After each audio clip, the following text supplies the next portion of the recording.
Number 1, Iran, Eurasia का दिल। Iran, जिसे हजारों सालों तक पर्शिया कहा जाता था, पश्चिम एशिया और मिडिल ईस्ट के बीच में बसा हुआ है। अपनी इस खास जगह की वजह से इतिहासकार इसे यूरेशिया का दिल कहते हैं। लगभग 17 लाख वर्ग किलोमीटर में फैला ईरान दुनिया का 17वां सबसे बड़ा देश है और इसकी सीमाएं 7 देशों से लगती है। लगभग पूरा देश ऊंचे ऊंचे पहाड़ों से घिरा हुआ है। 3000 मीटर से ऊंचे 1500 से ज्यादा शिखर है। देश की आबादी करीब 8.9 करोड़ है और इनमें से 60% से ज्यादा लोग 30 साल से कम की उम्र के हैं। यानी देश बहुत युवा और ऊर्जावान है। यहाँ की मुख्य भाषा फारसी है, लेकिन 70 से ज्यादा बोलियां बोली जाती है। क्या आप कभी ईरान गए हैं? और अगर गए हैं तो क्या आप दोबारा जाना चाहेंगे? नंबर 2, वो बातें जो हर विदेशी को ईरान में ध्यान रखनी चाहिए। ईरान में लोग बहुत तहजीब से बात करते हैं और उनके शब्दों में अक्सर परतें होती है।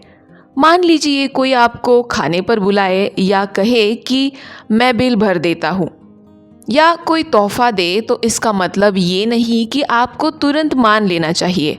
वह शिष्टाचार यही कहता है कि पहले 1-2 बार मना करें, जिससे आपकी विनम्रता झलके। जब सामने वाला 2-3 बार आग्रह करे, तब स्वीकार करना ठीक माना जाता है। अगर आप पहली बार में ही हाँ बोल दे तो वो थोड़ा असभ्य या लालची समझा जा सकता है। शारीरिक भाषा पर भी ध्यान देना जरूरी है। जैसे बहुत से देशों में थम्स अप यानी अंगूठा दिखाना ठीक है या गुड माना जाता है, पर ईरान में इसे अपमानजनक इशारा समझा जाता है, लगभग मिडल फिंगर जैसा। इसलिए बेहतर है कि आप मुस्कुराकर या अच्छे शब्दों में जवाब दें। नंबर 3, ईरानी महिलाएं और उनके अनोखे ब्यूटी स्टैंडर्ड्स। काजार काल यानी कि 1789 से लेकर 1925 में ईरान में सुंदरता का मतलब आज से बिल्कुल अलग था। तब किसी औरत को तभी खूबसूरत माना जाता था जब उसका शरीर थोड़ा भरा हुआ हो, चेहरा गोल मटोल हो और हाँ, ऊपरी होठ पर हल्की मूछें भी हो। उस समय इसे शान और शालीनता की निशानी माना जाता था। लेकिन 1925 के बाद जब पश्चिमी प्रभाव बढ़ा तो सुंदरता की परिभाषा बदलने लगी। आज ईरानी महिलाओं को उनके पूर्वी और पश्चिम गुणों के अनोखे मेल के लिए जाना जाता है। गोरा रंग, घने काले बाल, सुंदर नाक की आकृति और संतुलित शरीर। भले ही वे अंतर्राष्ट्रीय ब्यूटी पेजेंट्स में हिस्सा नहीं ले सकती, लेकिन फिर भी दुनिया में कई ईरानी महिलाएं फैशन और मनोरंजन के क्षेत्र में चमक रही है। नंबर 4, ईरान में पेट्रोल पानी की बोतल से भी सस्ता है। ये सुनकर हैरानी होगी, लेकिन ईरान में अपनी कार का टैंक भरवाना कभी कभी मिनरल वाटर की बोतल खरीदने से भी सस्ता पड़ सकता है। सच में, दुनिया के सबसे बड़े तेल भंडारों में से एक होने की वजह से ईरान में पेट्रोल की कीमतें बेहद कम है।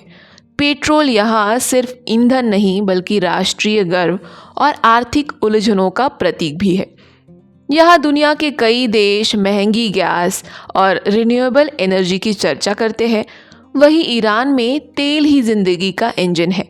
सस्ता पेट्रोल हर चीज़ को प्रभावित करता है, परिवहन, व्यापार और रोज़मर्रा की ज़िंदगी। लेकिन इस सस्ती कीमत के पीछे एक बड़ी कहानी भी है।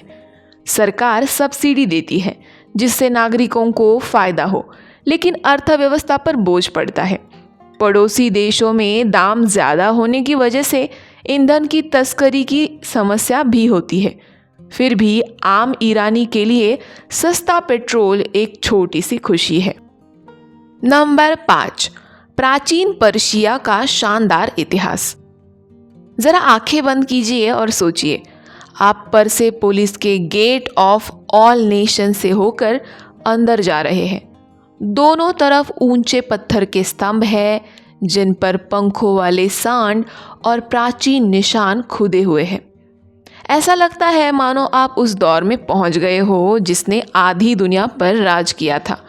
यही थी पर्शिया ज्ञान, कला और शक्ति की जन्मभूमि। छठी शताब्दी ईसा पूर्व में साइरस द ग्रेट ने इस साम्राज्य की स्थापना की थी, जो अपनी बुद्धिमत्ता और न्याय के लिए जाना जाता था। उन्होंने शुरुआती मानव अधिकारों के नियम बनाए, लंबी सड़कें बनवाई और दुनिया की पहली डाक व्यवस्था शुरू की थी। आज जब आप ईरान के प्राचीन खंडहरों में चलते हैं तो सिर्फ पर्यटन नहीं लगता, ऐसा लगता है जैसे आप समय में पीछे जाकर बादशाहों और शायरों के पदचिन्हों पर चल रहे हो। नंबर 6, दुनिया के सबसे गंदे आदमी का वतन। ये सुनने में थोड़ा अविश्वसनीय लगता है, जैसे कोई कहानी हो, लेकिन ये बिल्कुल सच है। ईरान उस शख्स का घर था जिसे दुनिया सबसे गंदा आदमी कहती थी, अमू हाजी। कई दशकों तक उन्होंने बिना नहाए जिंदगी गुजारी, दक्षिण ईरान के एक छोटे से गांव में रहते हुए, पूरी तरह धूल और कालीख में लपटे हुए। वो धरती से जो मिलता था उसी पर जीते थे, जानवरों की सूखी बीट पीते थे, बरसाती गड्ढों से पानी पीते थे और आधुनिक दुनिया से पूरी तरह दूर रहते थे। स्थानीय लोग उन्हें एक आज़ाद रूह मानते थे, ऐसा इंसान जिसने समाज से अलग होकर भी शांति पा ली थी। 2022 में उनकी मौत के साथ एक युग खत्म हो गया, लेकिन उनकी कहानी आज भी जिंदा है। नंबर 7, ईरान के वाद विवादास्पद शादी के कानून। ईरान में प्यार, परंपरा और कानून, जोश और सिद्धांत, इन सब के बीच झूलता है। यहाँ की शादी इस्लामी और सिविल कोड से चलती है, जो धर्म, संस्कृति और इतिहास तीनों का मेल है। शादी औपचारिक अनुबंध के जरिए होती है और परिवार का इसमें बहुत बड़ा रोल होता है। लेकिन दुनिया भर में जो बहस छिड़ी रहती है वो है शादी की कानूनी उम्र और कुछ लिंग आधारित पाबंदियां। आज की युवा पीढ़ी हालांकि प्यार को अपने तरीके से समझ और जी रही है, सोशल मीडिया, कला और ग्लोबल कल्चर के असर से रिश्ते के मायने बदल रहे हैं। ईरान को समझना हो तो उसकी शादियों को समझना ज़रूरी है, सिर्फ कानून नहीं बल्कि वो मोहब्बतें भी जो इन सब के बावजूद खिलती रहती है। नंबर 8, शरणार्थियों का राज्य। ईरान, जो अपनी प्राचीन सभ्यताओं और सांस्कृतिक समृद्धि के लिए जाना जाता है, उसे एक और नाम से भी पुकारा जाता है, शरणार्थियों का राज्य। सदियों से ईरान ने उन लोगों के लिए अपने दरवाजे खोले हैं जो युद्ध या तबाही से होकर भागकर शरण चाहते थे।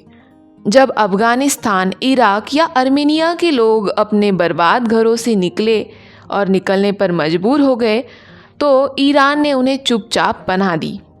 खोरासन और केरमान जैसे सीमावर्ती इलाके ऐसे लोगों के लिए अस्थायी दुनिया बन गए। धीरे धीरे शरणार्थी शिविर छोटे छोटे कस्बों में बदल गए। अपनी आर्थिक मुश्किलों के बावजूद ईरान की मेहमान नवाजी में वही पुरानी फारसी सोच झलकती है, मेहमान खुदा की नेमत है। यही सोच इन साझा जगहों को जीवित रखती है। नंबर 9, एक पर्शियन कालीन खरीदने के लिए 5 पीढ़ियां लग जाएंगी। बाहरी लोगों के लिए पर्शियन कालीन बस एक खूबसूरत कलाकृति है, लेकिन ईरानियों के लिए ये उनके राष्ट्र की बुनी हुई आत्मा है। हर एक गांठ में वक्त, परंपरा और धैर्य की कहानी छिपी होती है। तबरीज और काशान जैसे गांवों में कालीन बुनाई सिर्फ पेशा नहीं है बल्कि विरासत है। परिवार पीढ़ियों से पुराने डिज़ाइन और तरीके सिखाते आए हैं। सबसे शानदार कालीन को तैयार करने में कई साल लग जाते हैं और उनकी कीमत उसी मेहनत की गवाही देती है। कहा जाता है कि अगर कोई सबसे उम्दा पर्शियन कालीन खरीदना चाहे तो 5 पीढ़ियों की बचत लग जाएगी। लालच की वजह से नहीं बल्कि इसीलिए कि वो कालीन इतनी नफासत और मेहनत का नतीजा होता है।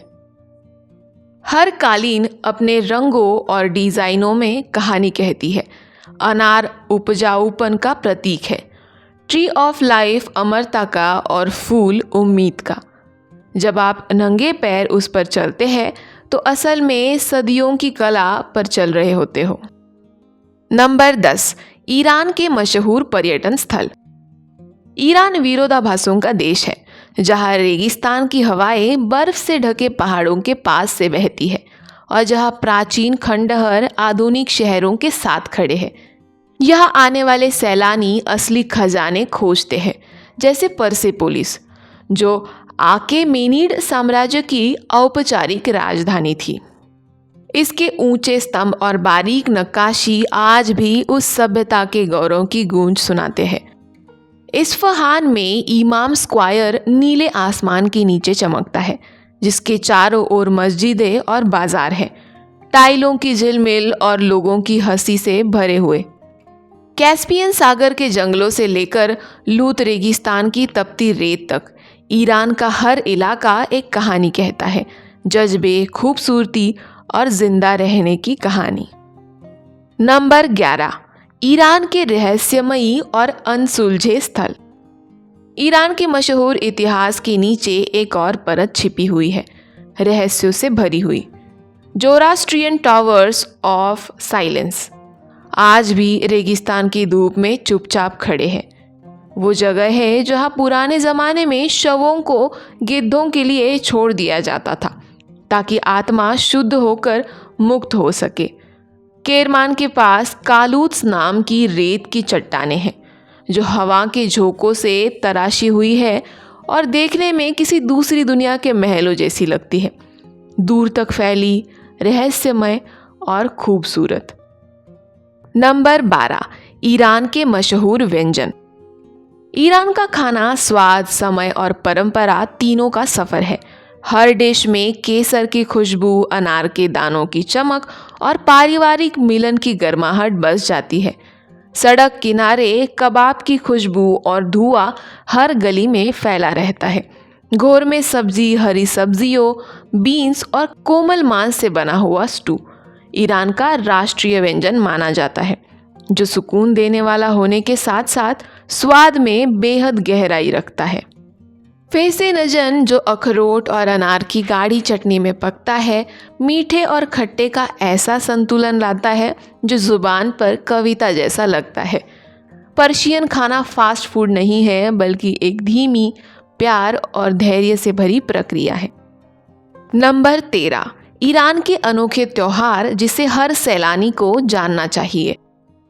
ईरान के त्योहार वो पल है जब इतिहास और खुशियाँ एक साथ नाचते हैं। नौरोज़ यानी कि पार्शियन नववर्ष, इसके मौके पर लोग अपने घर साफ करते हैं, आग जलाते हैं और मेज़ों को जीवन के नएपन के प्रतीक से सजाते हैं। गलियों में हंसी गूंजती है और पूरा देश बसंत के आगमन का जश्न मनाता है। आशूरा का त्यौहार भले ही गंभीर और भावनात्मक हो, लेकिन इसका सांस्कृतिक महत्व बहुत ही गहरा है। लाखों लोग इमाम हुसैन की शहादत की याद में जुलूस निकालते हैं, नज़में पढ़ते हैं और सबके साथ मिलकर खाना बांटते हैं। हर त्यौहार इस बात की याद दिलाता है कि ईरानी संस्कृति खुशी और याद दोनों में फलती फूलती है और इसकी जड़ें हमेशा एकता में बसी है। नंबर 14, ईरान में रहन सहन की लागत। भारत की तुलना में ईरान में रहना काफ़ी किफ़ायती है। किसी लोकल रेस्टोरेंट में एक सादा भोजन लगभग 150 से 300 रुपए में मिल जाता है, जबकि किसी मध्यम स्तर के रेस्टोरेंट में 3 कोर्स मील की कीमत करीब 700 से 1000 रुपये तक हो सकती है। लोकल ट्रांसपोर्ट बहुत सस्ता है। मेट्रो का किराया लगभग 20 रुपये से 40 रुपये।